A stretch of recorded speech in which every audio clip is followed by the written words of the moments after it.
Gajendra town of Gadag district, farmers have performed a unique ritual to pray for rain during the drought season. The tradition involves performing a doll marriage, where the breadwinners of the family perform the marriage of dolls dressed in traditional attire. As per the tradition, the female doll was dressed in a sari and adorned with turmeric, while the male doll received a new panche, towel and garland around the neck. The marriage ritual is considered complete after the male and female dolls are paraded.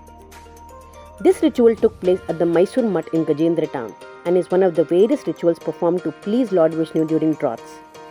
While frog and donkey marriages are also performed, doll marriage is a unique and interesting tradition that has been passed down through generations.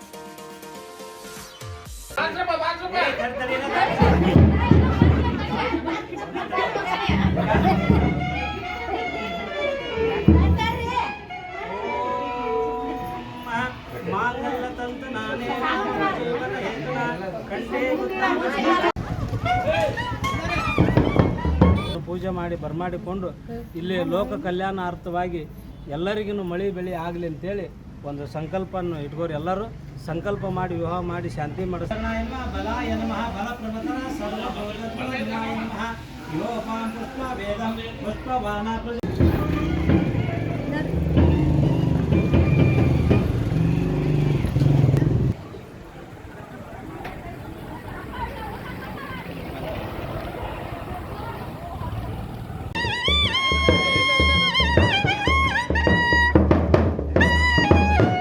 ಪತ್ರಿಕೆ ತೆಗಿರೇವು